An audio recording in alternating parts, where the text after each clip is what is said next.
The necrological service in honor of Senator Ernesto F. Herrera will begin shortly.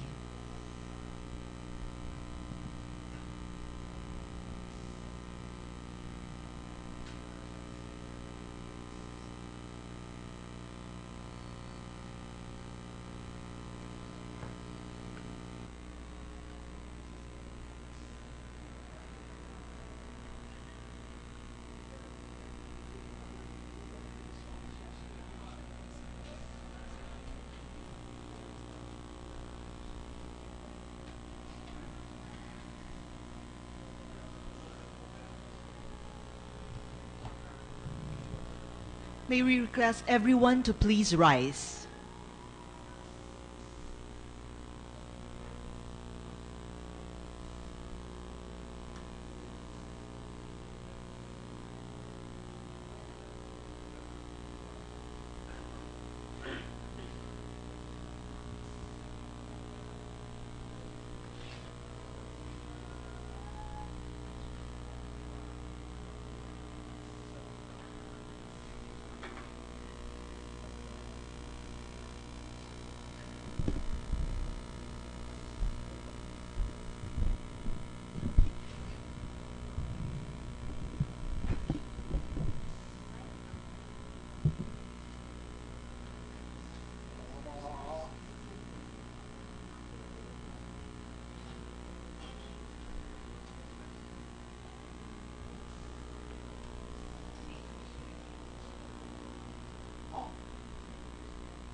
The Necrological Service in honor of the late Senator Ernesto F. Herrera is hereby declared open.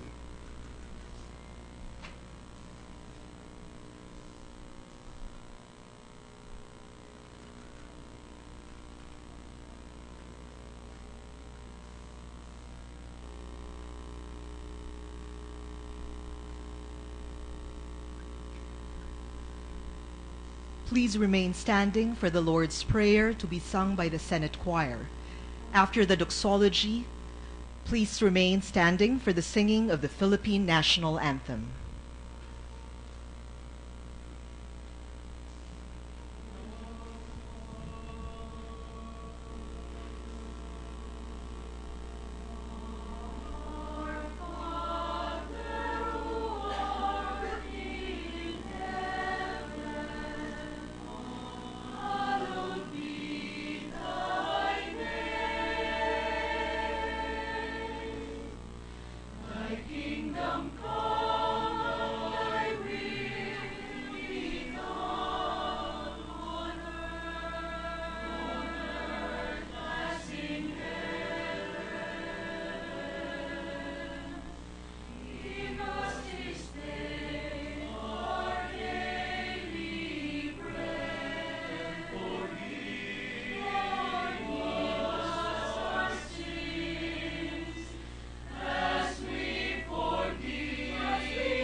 Please be seated.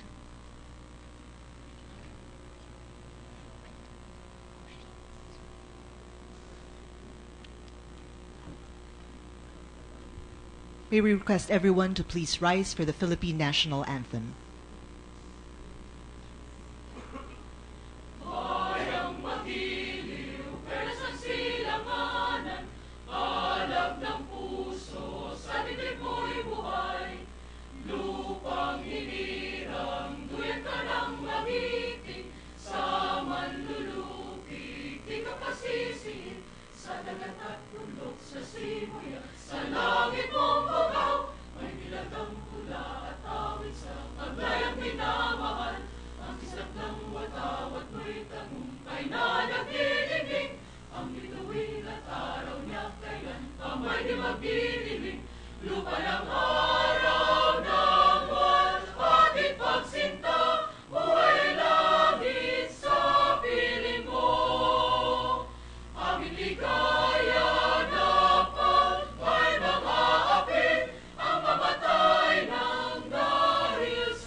Please be seated.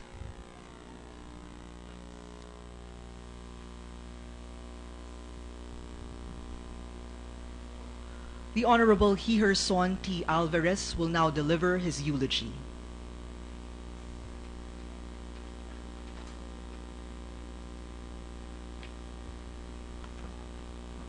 Mr. Senate President,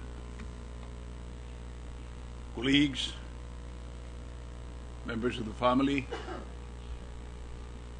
we pay our respect, we pay homage to an exceptional man.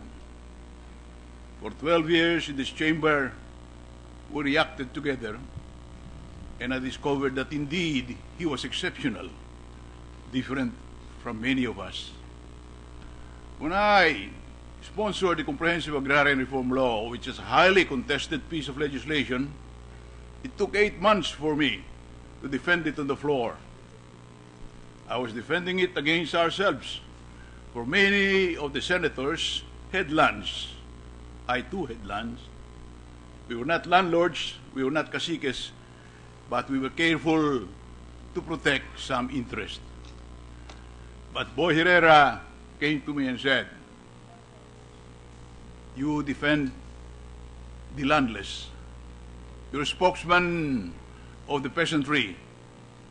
I too am a spokesman of the underclass, and we are kindred spirits. In every inch of the way, when I stood to defend that law, Boy Herrera was there to advise me, to tell me, you would remind me that you were gone for 15 years. Perhaps you don't know the situation in the countryside."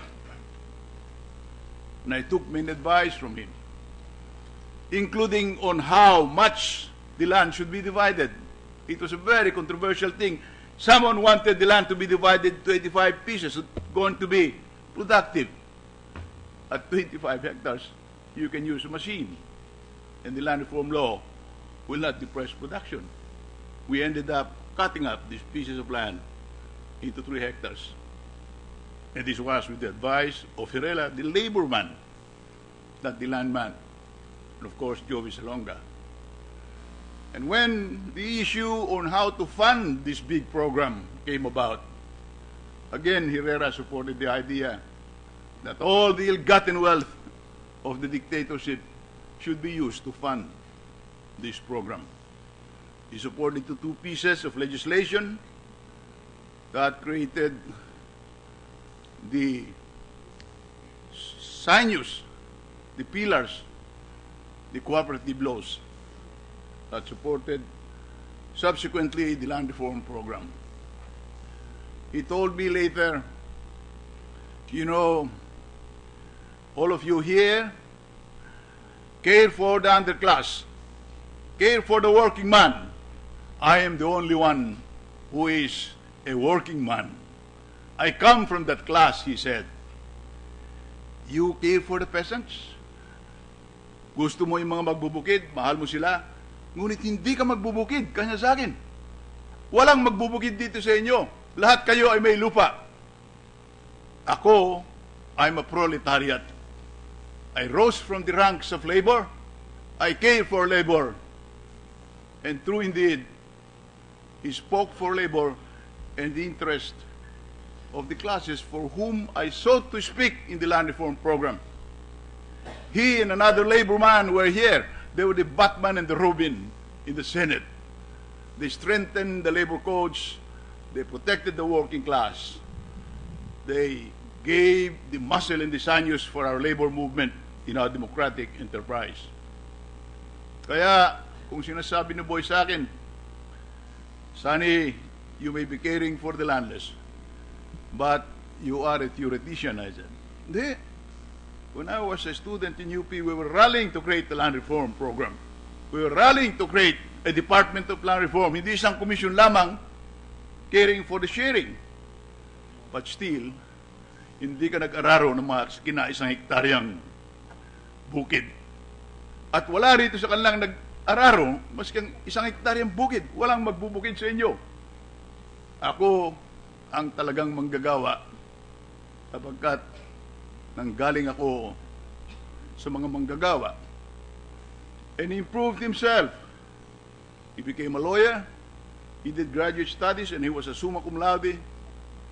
Always seeking to understand the participation of the working class in the building of a democratic enterprise.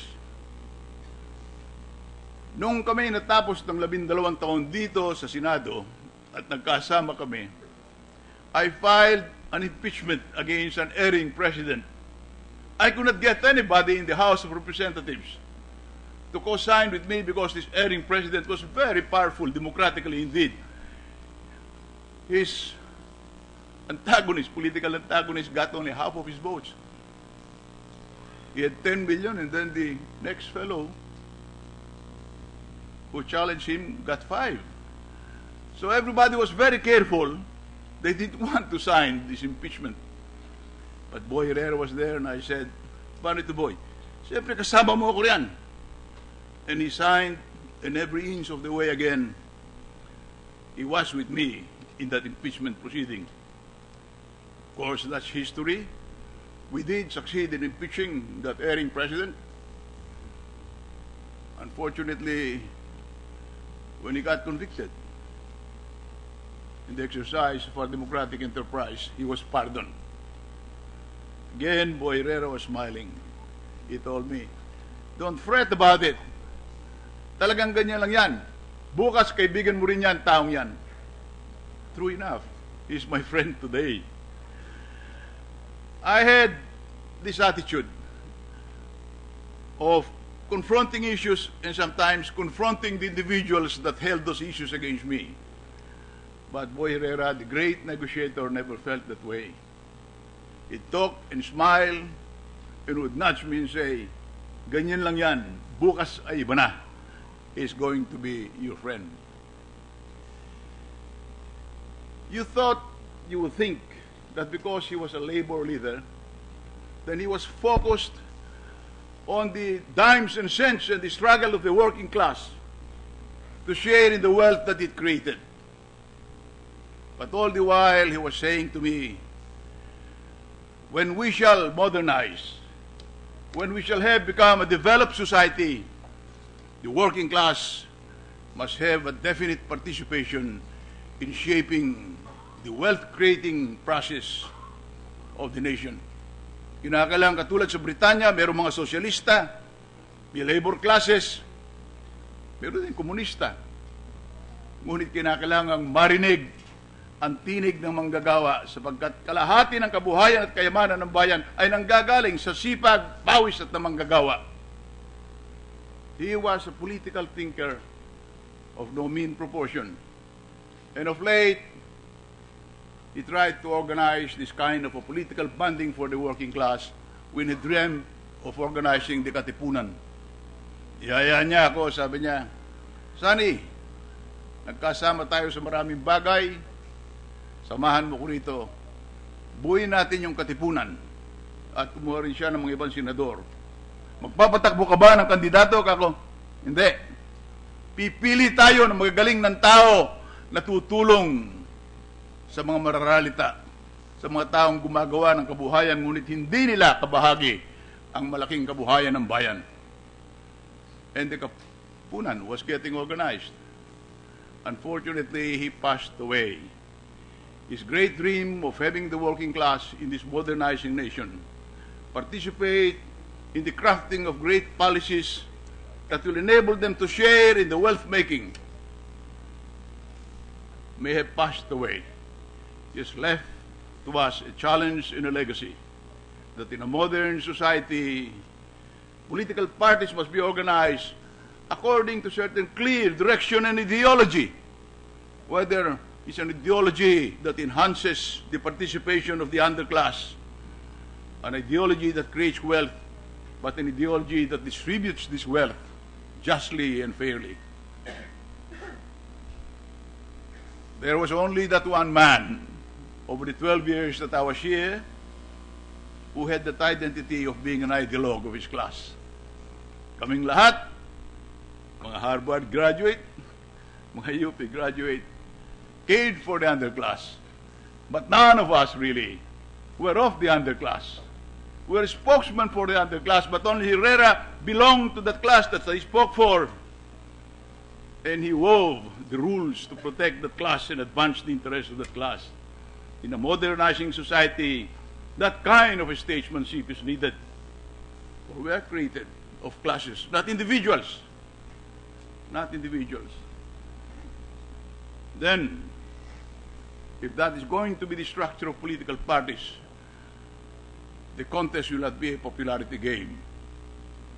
It's going to be a pursuit of how society must be organized and the different classes given their due share in the wealth of creating in that society. Boy Herrera, you're one of a kind.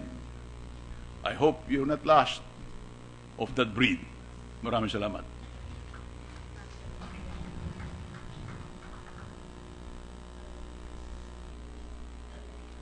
The Honorable Jose D. Lina Jr. will now deliver his eulogy.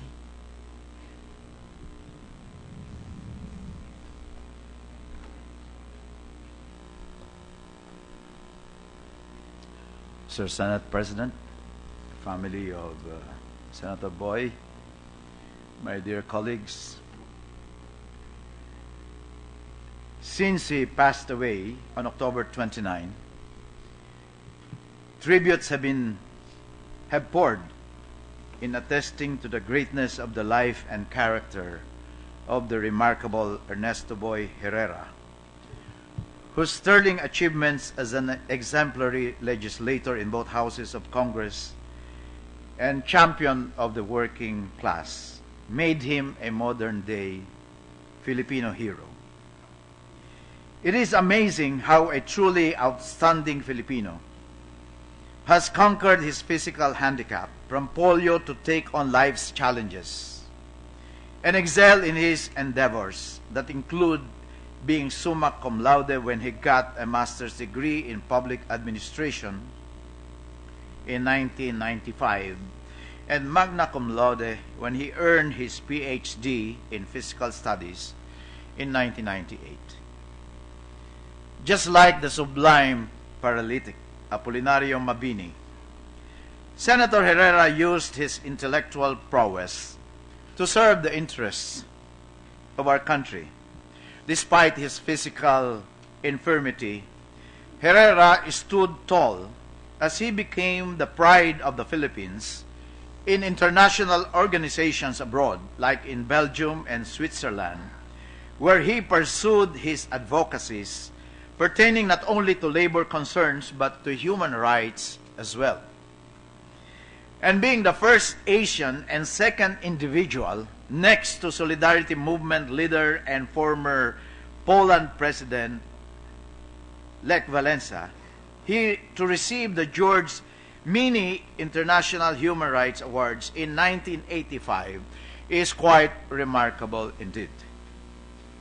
His principled leadership and pragmatic brilliance came out shining when he was chairman of Crime Watch and the Citizens Drug Watch Foundation during those unforgettable times long ago when he fought the growing menace of illegal drugs and the big-time syndicates and drug lords behind it.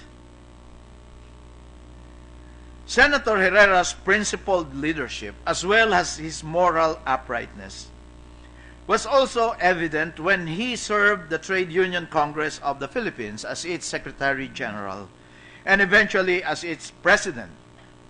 His reputation has not been tarnished with any allegations of malfeasance in public service. And his courage was striking.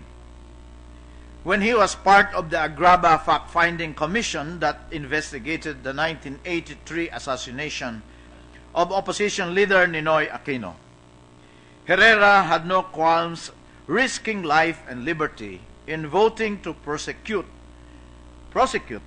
ranking military officials believed to be involved in the murder conspiracy. As Senator Boy Herrera was exemplary indeed, with 20 laws of the land attributed to him, among the highest legislative feats in the 8th and 9th Congress. He also pursued landmark reforms in vocational education and training that led to the creation of the Technical Education and Skills Development Authority, or TESDA. And he was responsible for the landmark Migrant Workers Act of 1995 that set aside 100 million yearly to help those among the 10 million Filipino workers across the globe in need of assistance. Considering that Senator Boy admirers have already said much about his excellent achievements in the distant past, and Senator Alvarez has just contributed his own to that admiration, I wish to focus on his recent endeavors, maybe not known to many of you, particularly during the previous 6 months, this last 6 months, when we had constant meetings once a week at least to discuss a wide range of issues concerning the new political movement he founded, of which he was chairman, the Katipunan ng mga Manggagawa at Magsasaka ng Pilipinas, or Katipunan for short. Boy was full of optimism that the 10-point agenda for reform and development will eventually reap success for our new Katipunan that he envisioned to be a nationwide, multi-sectoral political movement of workers, farmers, fishermen, urban poor, indigenous people, OFWs, people with disabilities, senior citizens, youth, women, faith-based, and advocacy groups. Amidst his usual cheerfulness, one could feel his grim determination to strive for excellence in governance, to fight widespread poverty, joblessness, injustice, homelessness, and all other social ills afflicting the country. Senator Herrera's compassion for the poor was his driving force. His heart was really in the right place.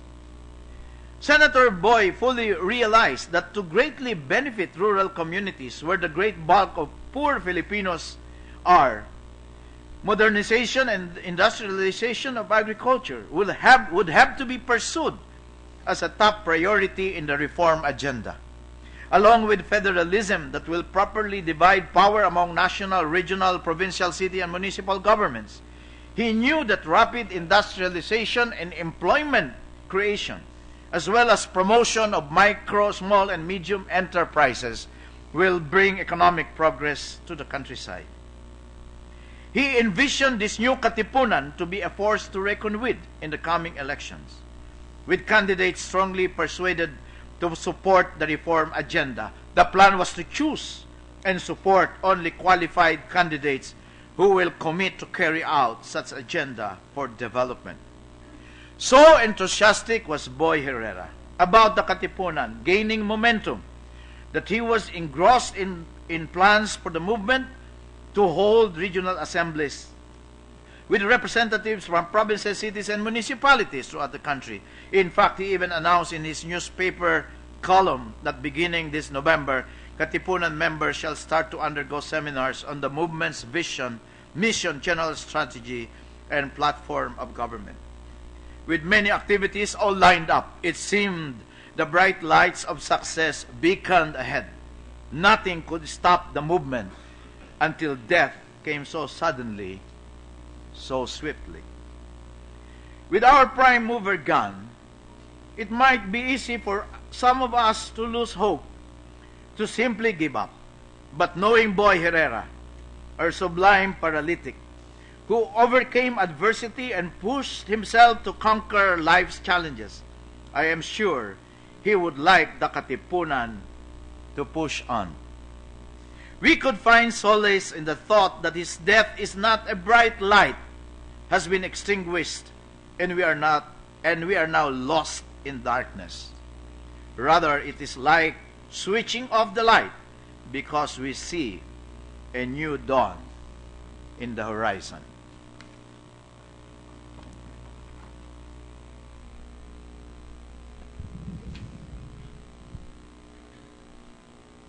The Honorable Ernesto M. Maceda will now deliver his eulogy.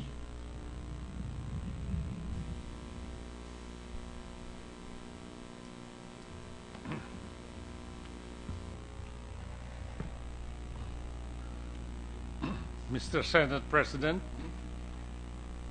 Mrs. Drilon, members of the family, especially the children, and of course, his chosen successor, Ernesto Herrera, and I hope you will follow in his footsteps. My dear colleagues, especially those I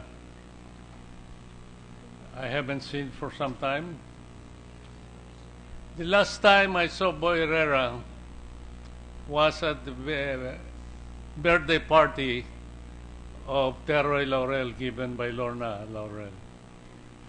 We sat beside each other, and even then we were trying to review how many of us have already died and how many were left. But as we reviewed, we were consoled by the fact that all of those who have gone before us have really done a good job as senators. When I first met Boy Herrera, in late 1987 for the 8th Congress, I was already full of admiration for him for one simple reason. I could not believe that a paralytic, a man with a physical handicap from the poor, could finish his law course, pass the bar, and then, despite his physical handicap, conduct a national campaign and elect himself as senator. That for me really was already a great cause for admiration, and since that time on, I was a Boy Herrera admirer. As we reviewed the tributes that Senator Lina referred to, I noticed one common thread, one word that was used by so many of those who paid tribute, and the word is great. He was called a great labor leader. In fact, one called him a giant of the labor movement. I recall that a prominent labor lawyer in the States dubbed him as a man of greatness. He was also called a great senator, and I can add to that, a great hardworking senator. He was always present in our sessions, and all of my committee hearings he saw to it that he attended, including the hearings on the anti-wetting campaign, and of course on all the hearings which involved peace and order. He was not well known for being an advocate of peace and order or an anti-crime advocate, but indeed he proved that to all and sundry his interest in the anti-crime campaign when he formed Crime Watch and he had the private sector to participate in that difficult movement. Boy Herrera was a great senator, as already referred to by Senator Lina. He was responsible for more than 20 laws, mostly on labor. Besides the TESDA bill, he was also the principal author of the Migrant Workers Act of 1995. Boy Herrera was, to me, one of the most friendly persons I've ever met. In fact, he was everybody's friend in the Senate. Everybody considered him as a friend. And I recall Senator Sagisag's statement that he was a valued friend. I remember the many instances where he would invite me to have lunch at his private office in Rojas Boulevard. Very simple lunch always. He used to take out food from the nearby restaurants, and we used to discuss so many issues of the day. Boy Herrera, the summa cum laude of his master's degree from Lyceum, and the magna cum laude of his PhD in Fiscal Studies from the Lyceum, was a great scholar in his own right. There was no issue that he could not discuss. And he proved that by being the partner of Senator Blas Ople in their weekly Friday press conferences, which they held for so many years. And to show you how scholarly and how intelligent his views were, all of those that they talked about in that weekly press conference was always taken up by newspapers and printed with prominence. There he proved his scholarship, his intelligence, and his knowledge of everything that was going on. Boy Herrera never spoke ill of anybody. In fact, in the 12 years that he was senator, he never delivered a privileged speech against President Cory Aquino or against President Fidel Ramos. He was, in his own way, a very quiet but effective legislator. And he was, in his own way, a very quiet supporter of everybody's favorite bill. I thank him, I thank you, Boy, for the support you extended to my bills in the same way as extended my support to your bills. I thank you for helping install me as Senate President in 1996. I thank you for being a friend of the masses and to everybody. I would like to say to Boy, we are, of course, suffering a great feeling of loss like your family, and we only hope that as the modern Apolinario Mabini, there will be many others to follow in your footsteps. Rest well, Boy Herrera, rest in peace. Thank you again, and goodbye.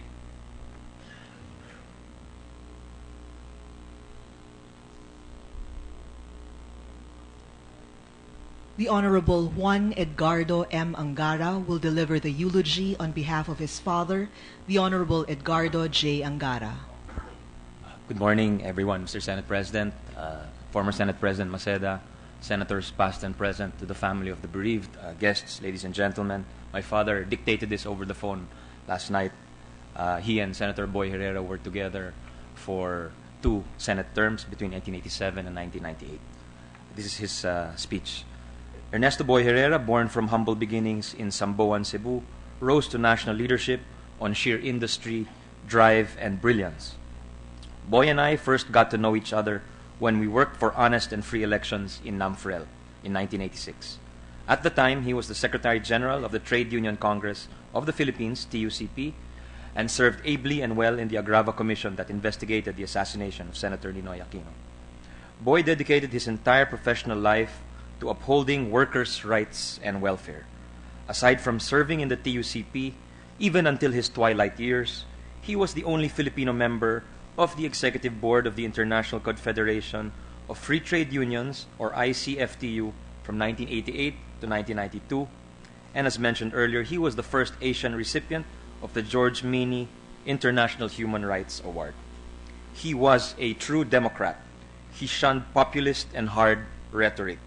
And in fighting for the labor cause, his federation, as a result, was recognized as the moderate and truly democratic labor movement. After the peaceful EDSA revolution, which resulted in President Cory Aquino's ascent to the presidency, Congress was reopened and elections for a 24-man Senate were held in May 1987. I joined Cory's ticket to represent education, while Boy represented the trade unions. We were among the 22 of 24 senators on her ticket who emerged victorious. I remember Boy speaking from rally to rally in province after province. He was on crutches, and he was a dramatic figure with a booming voice and a quaint accent when speaking in English. He would become one of my very closest associates in the Senate. With Cablas Ople, Batman to his Robin, he was instrumental in our peers electing me as Senate President. Boy and Cablas's wise counsel and advice helped me frame and manage the legislative agenda of the 9th Congress, ultimately enacting many key structural reforms under the Ramos administration.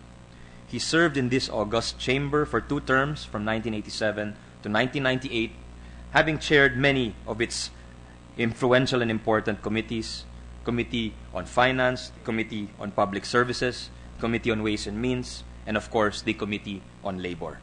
Boy has over 20 laws to his name, the more significant being the Labor Code revision of 1989, strengthening workers' rights and promoting industrial peace.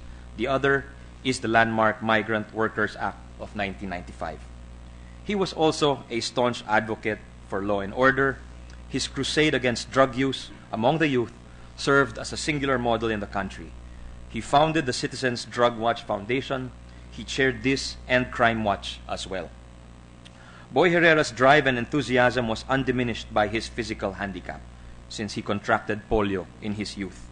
He achieved far more than his able-bodied counterparts, and he lived a life of singular purpose. He remains an inspiration to us all. Salamat, Boy. Paalam, padayon.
The Honorable Lauren Legarda will now deliver her eulogy.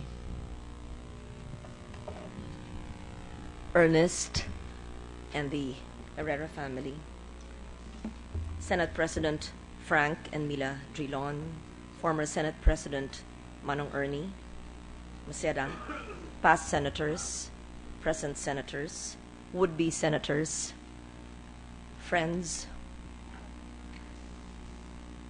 Today we remember Manong Boy Herrera, a man who is blessed not by measures of wealth but because he lived it with purpose. He was a man who valued work and the workers. He was a champion of our nation's laborers, one who cared for the rights and well-being of millions of Filipinos who toiled to keep the country running, but who usually reap the least of its riches. As a Secretary General and Vice President of the Trade Union Congress of the Philippines, he stayed with the millions of workforce, a leader that stood up for their causes while fighting for their rights and welfare. He persevered against political strife, the bureaucracy, and many injustices in order that he may deliver a good life to those who followed his vision. Today, the TESDA, or the Technical Education Skills Development Authority, has given thousands, if not millions, of individuals direction and jobs by instilling in them the skills that will give them a career, a way to become contributing members of society. It was Manong Boy who planted the seeds of vocational education and training in the Philippines. On a personal level, I got to know more about the gentleman from the Visayas when I was recruited in the Citizens Drug Watch Foundation as a very young journalist at ABS-CBN. He was the founding chair, and Senator Soto was not yet a senator, I believe, but a vice mayor, an outstanding young legislator at the time, and I was in media and probably interviewed him. That's a reason why he asked me to be one of the founding members and to represent the media sector in the anti-illegal drug campaign. And of course, I joined him. It was my honor to join this great man. He taught me that his own personal advocacy could actually uplift the nation, in this case against the vicious cycle that illegal drugs could affect in its victims, especially the youth. Senator Herrera was courageous and exposed shabu factories, laboratories that have mushroomed in Metro Manila as early as then, at a time when shabu was not very well known and reported in mainstream media. He feared not the consequences of his exposés, but rather the repercussion of the maleficent substance to the nation. Not many know that he built the first drug rehab center in Nasugbu, Batangas, way back in the 90s through Mayor Charito Apacible, a dear friend, long before I became senator. As a two-term senator and a representative of the 1st District of Bohol, one of his greatest legacies was also being the author of the Migrant Workers Act of 1995, which instituted the policies of overseas employment and established a higher standard for protection and promotion for the welfare of migrant workers, their families, and overseas Filipinos in distress, and for many other causes of the migrant workers. Some of our overseas Filipinos and their families may not know of Senator Herrera, but his law serves and protects them to this day. Senator Herrera's legislative record was very impressive, to say the least, and he concentrated on labor, on employment, even fiscal policy, education, law and order. Our colleagues in the Senate and in the lower house are all praises for him, the media included, and has dubbed him as one of Congress's hard-working public servants with more than 20 laws to his name, one of the highest records in the 8th and 9th Congress. He achieved all this while overcoming his physical handicap caused by polio during his childhood to become one of the country's outstanding leaders. But above his contribution to society and the country as a legislator and as a labor titan, he is a husband to his wife Lourdes and their 4 children. We join you, mourn for a truly good human being. Thank you.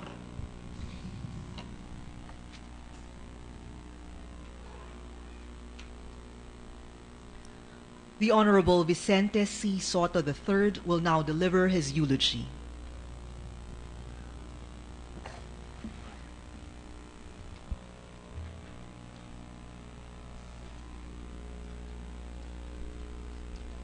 These past months, so former senators leave the stage of life and politics. Not too long ago, Senator Butch Aquino, the man who sounded the call of the masses to gather in Cubao for the first day of what was to become known as the EDSA Revolution of 1986, passed away. The tambuli of those days of living dangerously. More recently, Senator Joker Arroyo, the serious lawyer of human rights, during the dark martial nights, passed away too, far from our gaze and curiosity, the Cicero of our times. Today, I lend my voice to join the chorus of praise that sing of glorious deeds of yet another senator who had gone into eternity.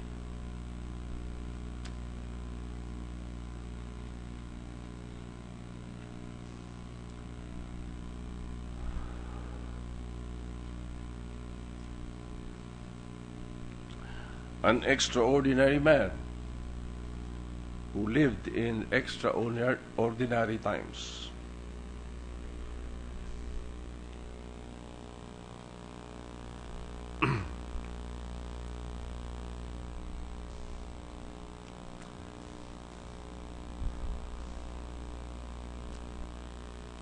He was my seatmate for 6 years. The 9th and 10th Congress. Senator Ernesto Herrera of Cebu and Bohol, of the Senate of Labor of the Philippines, the Mabini of our generation.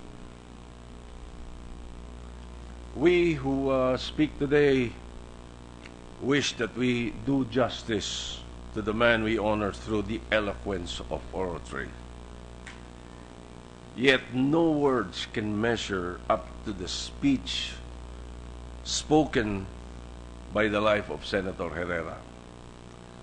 For truly, his actions speak louder than words, than our words.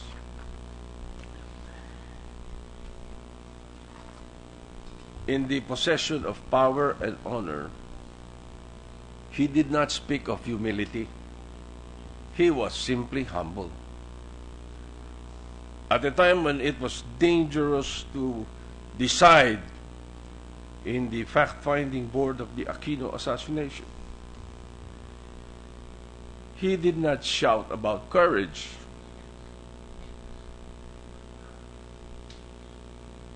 He was simply courageous. He joined the majority decision when he held up the mirror of truth before the face of power itself.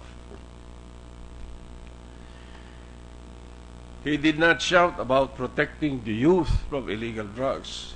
He simply was there in the forefront in the campaign for a drug-free Philippines. An advocacy I had the privilege of seeing him in close range.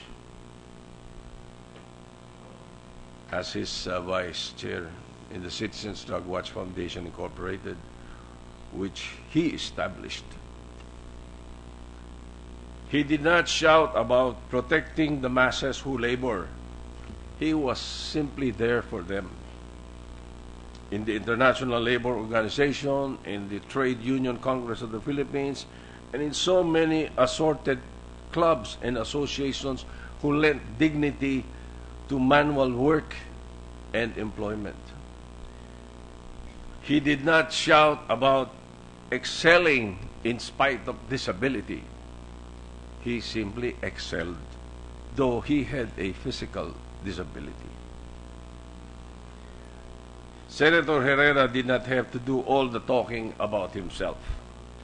His actions, his heart, and his mind were all occupied about service to the people, to labor, to financial reform, to the Cebuanos, the Boholanos, and to the Filipino. Fare thee well, friend and colleague. May you enjoy the rest you deserve in the bosom of heaven and happiness, away from the physical form of mortality.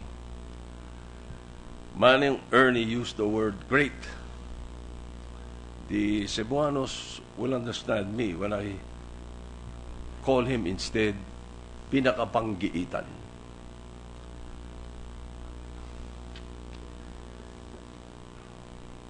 Mayong pagpanaw sa kinabuhing way kahangturan among pinangga nga Senador Boy Herrera. Usa ka kaligtong Sugbuanon, Boholanon, Pilipino.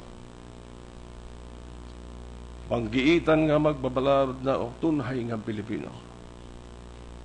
Maayong pagbiyahe. Daghang salamat.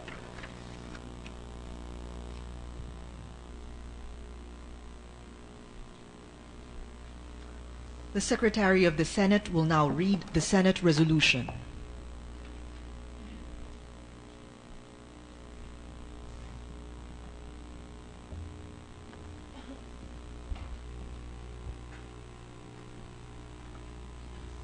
Republic of the Philippines, Congress of the Philippines Senate. Resolution number 104. Resolution expressing the profound sympathy and sincere condolence of the Senate on the death of the Honorable Ernesto F. Herrera, former Senator 1987 to 1998 and member of the House of Representatives 1998 to 2001. Whereas the Honorable Ernesto F. Herrera, a distinguished legislator, a staunch and outstanding labor leader, a pillar of the anti-illegal drugs movement, and an advocate of law and order, passed away on October 29, 2015. Whereas although handicapped by polio during his childhood, the strong-willed native of Samboan, Cebu, graduated with a bachelor's degree in law from the University of Visayas in 1966 and finished his master's degree in public administration, major in public finance, summa cum laude in 1995, and doctorate degree in fiscal studies, magna cum laude in 1998, both at the Lyceum of the Philippines. Whereas dedicating his professional life to the cause of labor, he helped organize the Trade Union Congress of the Philippines, TUCP, in 1983, and served as the workers' representative in the National Wages Council, the Social Security Commission, and the National Manpower and Youth Council. Whereas committed to fight for the cause of Filipino workers here and abroad, he became the only Filipino member of the Executive Board of the International Federation of Free Trade Union in Brussels, Belgium, from 1988 to 1992, served as consultant on workers' education of the International Labor Organization in Geneva, Switzerland, and headed the workers' delegation to the 75th session of the International Labor Organization, where he delivered a major address on human rights. Whereas for his earnest efforts to alleviate the plight of the masses, the giant of Philippine labor earned him the rare distinction of being the first Asian and the second individual to receive the 1985 George Mini International Human Rights Award after Lech Walesa, former president of Poland. Whereas he gained national prominence when he became a member of the Agraba fact-finding board that investigated both the 1983 assassination of former Senator Benigno Aquino Jr. and the military tagged assassin Ronaldo Galban, where he bravely exhibited his total willingness to risk his life and liberty in exchange for the freedom to expose the truth. Whereas he was first elected to the Senate in 1987, where he served as the chairman of the Committees on Labor, Employment and Human Resources Development, Tourism, and Illegal Drugs, and was a member of the 1990 Congressional Commission on Education that reviewed the Philippine education system, and the 1992 Congressional Commission on Health. Whereas for his remarkable performance, the principled and distinguished public servant was re-elected senator in 1992 and served as chairman of the Committees on Finance and Public Services and as member of the Executive Legislative National Water Crisis Commission. Whereas focusing his legislative agenda on labor, employment, education, and law and order, he had 20 landmark pieces of legislation to his name during the 8th and 9th Congresses, notably Republic Act 6715, which amended the Labor Code in 1989, Republic Act 7699, which instituted portability scheme in the Social Security Insurance System, and Republic Act 8042, otherwise known as the Migrant Workers Act of 1995, which undoubtedly has been benefiting 10 million Filipino migrant workers across the globe, notably the provision mandating the government to set aside each year at least 100 million pesos for the worker assistance units in consular posts. Whereas for his staunch illegal drug advocacy to protect the youth from the pernicious effects of illegal drugs, the founding chairman of the Citizens Drug Watch Foundation, Inc., and former head of the non-government group Crime Watch, was conferred the 1992 Gintong Ama ng Bayan Award by the Gintong Ama Ina Foundation of the Philippines and the International Award of Honor by the International Narcotics Enforcement Officers Association of New York, USA. Whereas after his stint, he was elected and served as representative of Bohol's 1st District from 1998 to 2001. Whereas the passing away of a great leader and trusted public servant who had led a life dedicated to promote the welfare and protect the rights of the working class is a great loss not only to his bereaved family but to the nation as well. Now, therefore, be it resolved by the Senate to express, as it hereby expresses, its profound sympathy and sincere condolence on the death of Honorable Ernesto F. Herrera, former Senator 1987 to 1998, and a member of the House of Representatives 1998 to 2001. Resolved further that a copy of this resolution be furnished to the bereaved family of the former Senator. Signed, Franklin M. Drilon, President of the Senate. This resolution was adopted by the Senate on November 3, 2015, signed by the Secretary of the Senate. The Senate President, together with the Assistant Minority Leader, will now present the resolution to the family of the late Senator Ernesto F. Herrera.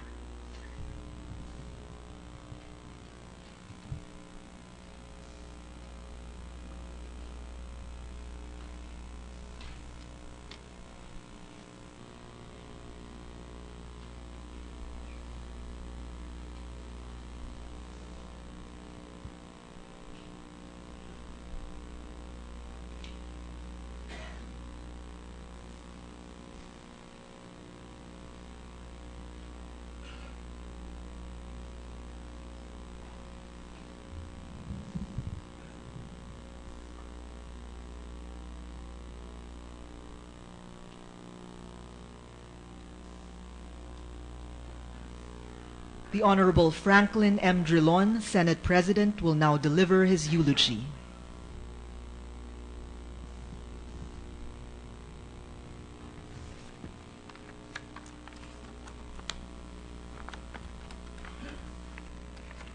My esteemed colleagues, members of the Herrera family, friends, ladies and gentlemen, a pleasant good morning to all of you. Today, with profound grief, this august chamber joins the whole nation in mourning the passing of former Senator Ernesto Boy Herrera, one of the revered figures of the labor sector a champion of the working class, an esteemed colleague, and a friend. In his lifetime, Boy stood above the crowd because of his outstanding accomplishments as a trade union leader, as a member of the Agrava fact-finding board that investigated the assassination of former Senator Benigno Ninoy Aquino, as a senator and as a congressman. Ladies and gentlemen, I can claim in this room that I am one of those who can proudly claim to have had the longest interaction with Senator Herrera. I first met Boy in the mid-70s. That's about 40 years ago, when I was a practicing lawyer acting as a management counsel for corporations in management disputes. I knew Boy then as, I think he was a Secretary General of the Associated Labor Union, or ALU. And in many labor disputes, we found ourselves sitting across the bargaining table.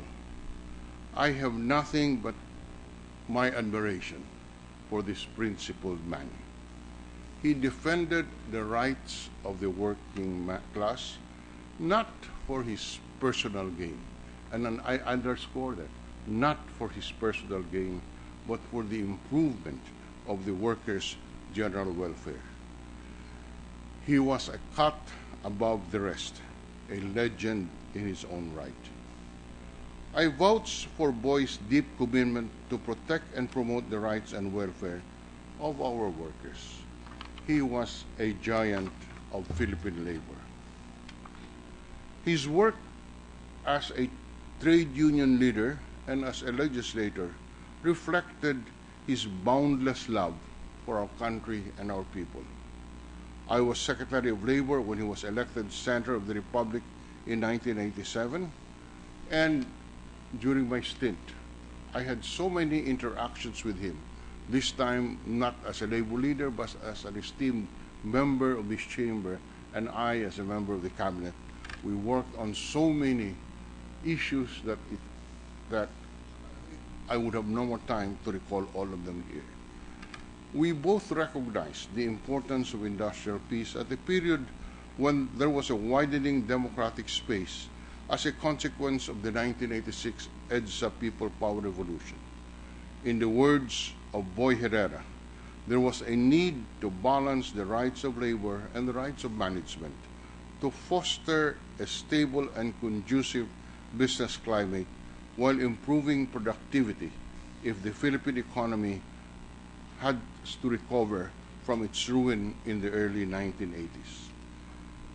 Boy was a veritable defender of of social justice and human rights. The decisions he made and the path he took when it came to controversial and highly debated issues were all anchored on his deep sense of love of country and nationalism. I only have superlatives to describe this honorable man from the Visayas, who dedicated his life to a greater cause.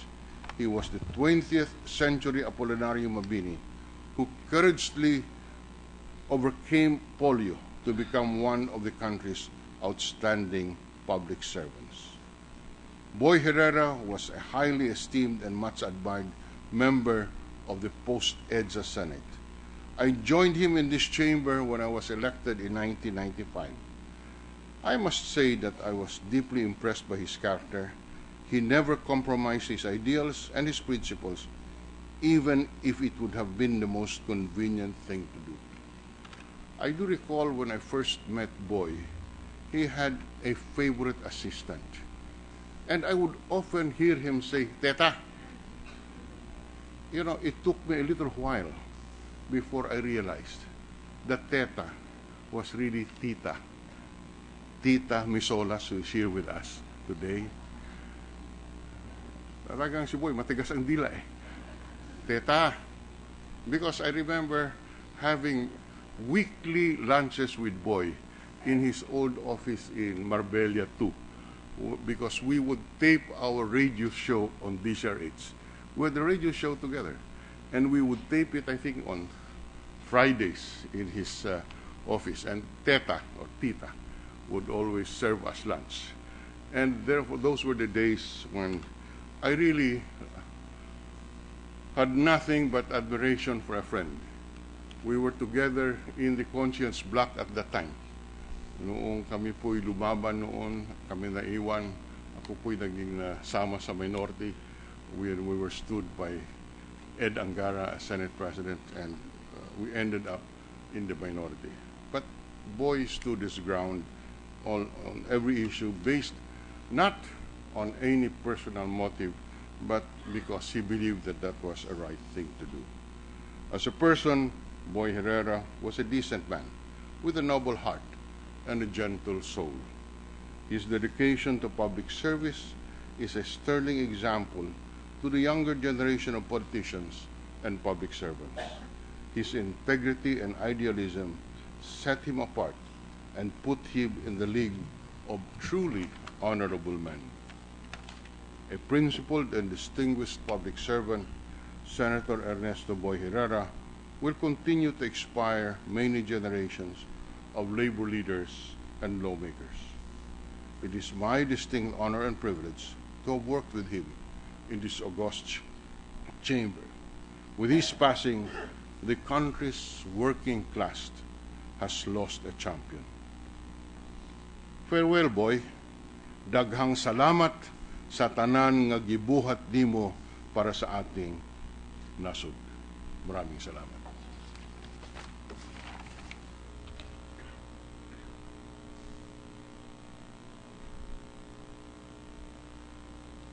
On behalf of the family of the late Senator Ernesto F. Herrera, Mr. Ernesto C. Herrera II will deliver the response.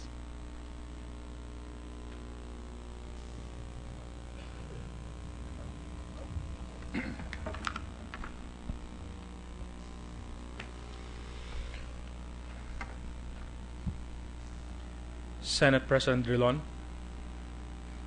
Senator Ligarda, Senator Soto, Senator Angara, Senator Alvarez, Senator Lina, Senator Maceda. In behalf of our family, we thank you for your kind and touching words about my dad. Honorable Senators, and all my dad's fellow workers here in the Senate, this institution, where he has served 12 memorable years, good morning to all of you. We thank you for all the kindness and comfort you extended to our family during the past days. We thank you for all the help in providing our family with a thoughtful celebration of his life. I am sure my dad is smiling up in heaven, knowing how respectfully you have honored his memory and his life. Our dad was a labor leader, senator, writer, teacher. He was many things to many people, but beyond that, to us, he was a good father first and foremost, a loving husband, a doting lolo, a very supportive uncle. He was the pillar of our entire family. He was barely out of his 30s when he was asked by then President Cory Aquino to run on her senatorial slate. He was hardly known outside the labor movement, but I believe fate brought him here. He was destined to serve. It was his calling. He was elected senator in the 8th Congress and shared the session hall in the historic Old Congress building with some of you here. At the time, he was only 41, just a little older than the youngest senator, then was Senator Lina. The 12 years he spent in the Senate were very special to my dad. He regarded those years as some of the best years of his life. The 8th Congress was the first national legislature after the ratification of the 1987 Constitution and after the EDSA People Power Revolution. A lot of landmark laws were passed during their tenure. During that time, my dad helped enact landmark laws like the Migrant Workers Act, the Paternity Leave Act, the creation of TESDA. He founded the Citizens Drug Watch Foundation Incorporated. In a series of privileged speeches then, he named drug traffickers and their accomplices in the military, police, local government, and the judiciary. The marching orders then, post-EDSA 1986, were simple. Be true to your advocacies and true to the people, to the Filipino people. My dad remained faithful to his advocacies, to represent the workers who trusted and believed in him. Whatever differences they had on some issues, he's always had the highest respect for his colleagues and was awe of them. Senator Jovito Salonga, Senator Natalie Gonzales, Tito Gingona, Sotero Laurel, Ernie Maceda, Orly Mercado, Bert Romulo, Johnny Enrile, Bobby Tanyada, Vicente Paterno, Nene Pemitel, Nina Razul, Letty Shahani, Vic Ziga, and Mike Tamano. Raul Manglapus was elected in the same batch, but he was appointed Secretary of Foreign Affairs, and so they were left with 23 senators. My dad's Senate seatmate in the session hall was Senator Rene Sagisag. They both drove around in second-hand cars. Senator Sagisag had a beat-up Volkswagen Beetle, if I recall correctly, which he drove himself, and Dad often took taxis to the Senate when his car broke down or when his driver was late. Orly Mercado has a second-hand box-type Lancer, which he also drove himself. Special plates, bodyguards, and wangwangs were basically unheard of back then. The senators then turned down the purchasing of vehicles for them. Such an idea didn't appeal much back then. Maybe because a lot of their staff had better cars than they did. It was a Senate very much different from what people see now on TV. My dad missed it terribly. Those old enough to remember, like Senate reporters who came to my father's wake, Butch and Chuchay Fernandez, Linda Humilia, Tony Bergonia, and Toby Nebrida, have told me they miss it as well. And again, by fate, my dad was elected to serve in the 9th Congress. And there he worked very closely with his very good friend, Ka Blas Ople. They started this weekly gathering with Senate reporters, which I believe became the practice now with almost every senator. Back then, it was a novelty known as Batman and Robin, and was held every Wednesday. Both Batman and Robin are no longer here in the Senate. I know they're having a happy reunion in heaven, having coffee, sharing stories, debating, and laughing as they used to, and who knows, maybe arguing about some current issues. One of the things of which my dad has been justly lambasted is the so-called contractualization law that he supposedly authored. Sadly, a lie, if repeated even enough, could often and quite unfortunately be accepted as fact. So please allow me, his son, to speak on his behalf. The truth is, there was no contractualization. My dad never passed a law that allows for labor-only contracting. He would never have done so. You will never find a contractualization law in the Senate archives. What Ernesto Boy Herrera authored was a bill that provided for the mandatory regulation of employees who have rendered 6 months of continuous service, a provision that was eventually included in the revised labor code. Under this provision, a worker may undergo a probationary period not to extend or exceed 6 months and 1 day. Thereafter, the worker must be entitled to all benefits, rights, and privileges of a regular employee. That is the provision of the bill he authored, and it actually strengthens security of tenure. Unfortunately, department orders of Dole allowed companies circumvent this measure by using labor-only contracting agencies, which imposed 5-month contracts.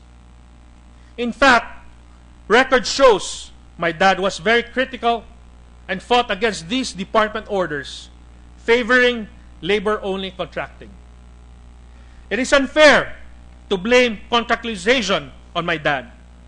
It was a totally misguided opinion, twisted truth, and it's downright unfair. My dad was a long-time trade unionist, the Secretary General of the Trade Union Congress of the Philippines, and TUCP's president at the time of his death. He was elected for 2 terms in the Senate on the strength of his advocacy for workers' rights. His track record in legislation and outside the Senate proves he practiced what he preached. In all the 4 decades he had been involved in politics as a legislator and as a workers' advocate, he always worked to restore the innate dignity of the common Filipino worker. He did not merely seek to make better laws and policies. He sought to make lives better.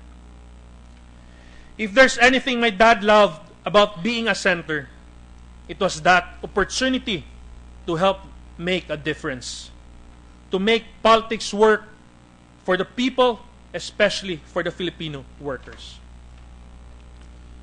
Honorable Senators and our extended Senate family, on behalf of my family, we thank you for this honor and for all your prayers. God bless you, Dad. May your soul rest in peace. God bless the Filipino workers. God bless the Philippines. Maraming salamat po.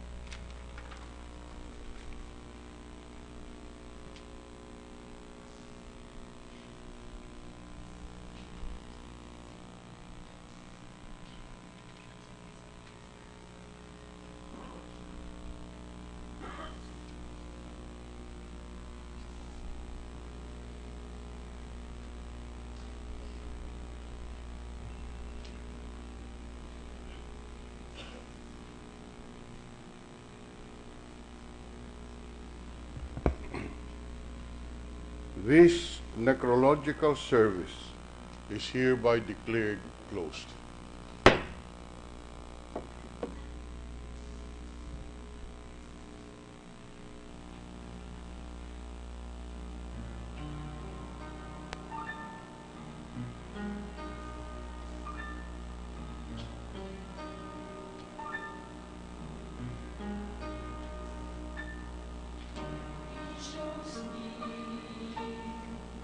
Before the world was known, he chose me.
There's no